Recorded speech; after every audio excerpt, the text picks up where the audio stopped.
Délestage, voilà. Le délestage, voilà, maintenant c'est de plus en plus dur. J'en parlerai quand on va aborder la question de l'indépendance. Voilà, aujourd'hui, tout le monde se plaint. Personne n'explique rien à personne.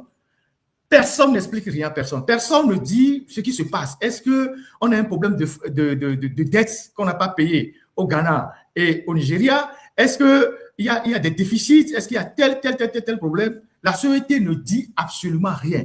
Mais ce qui est encore plus grave et que personne ne dit, c'est que le délaissage fait que les gens n'ont pas d'eau.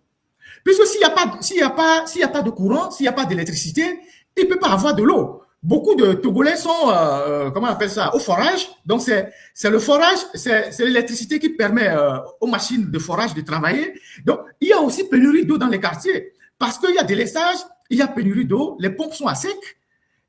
Et la société ne dit rien. Et les factures arrivent. Et les factures arrivent encore plus salées qu'avant. Et là, le Ghana vient aujourd'hui, on vient de lire que le Ghana vient de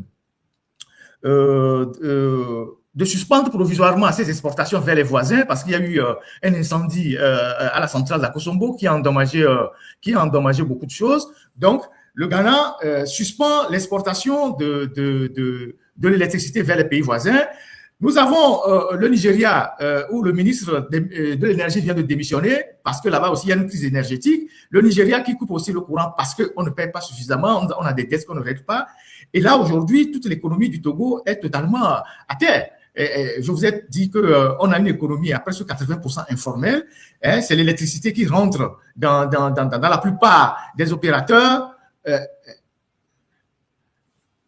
Oui, quelqu'un me dit que oui, les gens de Mango avaient protesté pour le truc de péage et donc je pense que ça ne s'applique pas. Voilà. Les gens m'envoient les informations dans les commentaires. Bon, on va vérifier tout ça. Et donc, aujourd'hui, c'est une catastrophe. On va fêter l'indépendance totalement dans le noir. C'est une catastrophe totale et cela doit nous amener à réfléchir. Et les autorités ne disent absolument rien. Ils ne disent rien. La société ne dit rien. Il n'y a pas de communiqué. Voilà, le Ghana suspend tout ça. Et voilà, on est en difficulté et c'est tout le pays qui est totalement dans une situation catastrophique. Je vais vous montrer une vidéo à l'aéroport international de Lomé, Gnassingbé Yadema. La vidéo date du 22 avril. Les passagers sont rentrés à Lomé, ils sont descendus du vol. Au moment d'aller chercher leur bagage sur le tapis roulant, patatras, il n'y a plus d'électricité. Nous sommes à l'aéroport international Gnassingbé Yadema de Lomé. Regardons ensemble. C'était le 22 avril.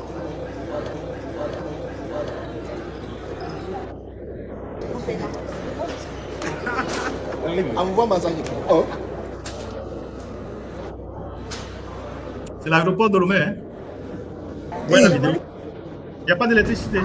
Voilà, c'est maintenant que l'électricité est revenue. C'est l'aéroport international de Lomé. Il n'y a pas d'électricité. C'était le 22, le soir. Vous pouvez continuer à diffuser la vidéo. C'était le 22 au soir. Il n'y avait pas d'électricité. L'aéroport était plongé dans le noir. Les passagers attendaient dans le hall des bagages, hein, dans le noir. Les gens ont allumé les portables. Les gens ont allumé les portables pour regarder avant que la lumière ne revienne. Nous sommes à l'aéroport international Gnassingbé Eyadema de Lomé. C'est quand même incroyable. C'est quand même incroyable. C'est ça. Et cette vidéo-là, elle date du 22. C'est-à-dire, il y a quoi? Il y a 3 jours. Il y a 3 jours que les passagers sont rentrés. Et c'est, voilà ce à quoi ils étaient confrontés.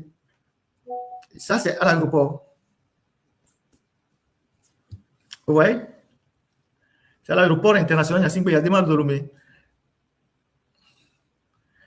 Et ça a duré quelques minutes, environ 5 ou 6 minutes, avant que l'électricité ne revienne pour que les gens puissent chercher leur bagage.